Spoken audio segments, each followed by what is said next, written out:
warahmatullahi wabarakatuh. Bagaimana kabar kalian?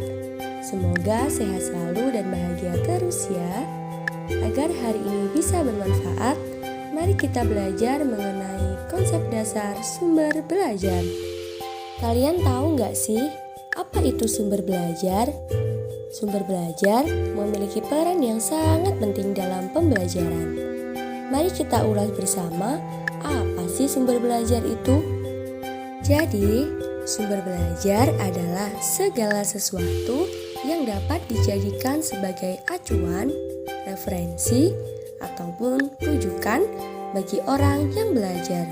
Seperti contohnya, buku ataupun hal-hal yang dapat memberikan informasi mengenai apa yang dipelajari.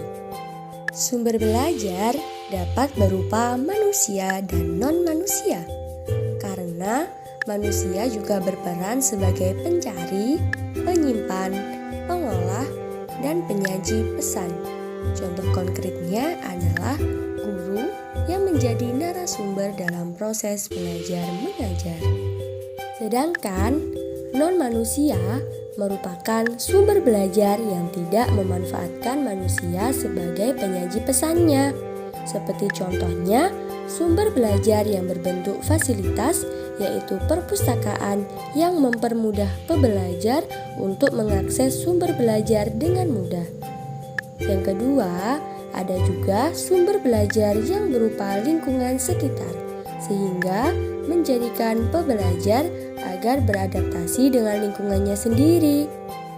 Yang ketiga, ada juga loh sumber belajar berupa bahan ataupun benda mati yang dimanfaatkan untuk pembelajaran.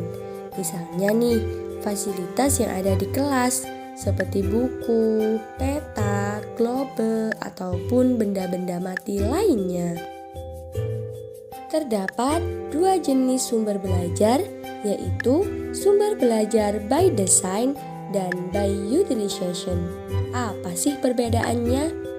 Jadi, sumber belajar by design merupakan sumber belajar yang sudah dirancang secara khusus sebagai fasilitas belajar yang terarah dan bersifat formal. Contohnya adalah buku paket, buku mata pelajaran, ataupun pedoman lain untuk pembelajaran yang terarah. Sumber belajar by design sering dimanfaatkan di lingkungan persekolahan yang bersifat formal. Yang kedua, sumber belajar by utilization merupakan sumber belajar yang tidak dirancang secara khusus untuk pembelajaran. Namun, keberadaannya dapat dimanfaatkan untuk menunjang pembelajaran. Contoh dari sumber belajar by utilization adalah museum yang dapat dimanfaatkan untuk belajar meskipun tidak didesain secara khusus untuk menunjang pembelajaran tertentu. Baiklah, itu tadi sekilas info mengenai konsep dasar sumber belajar.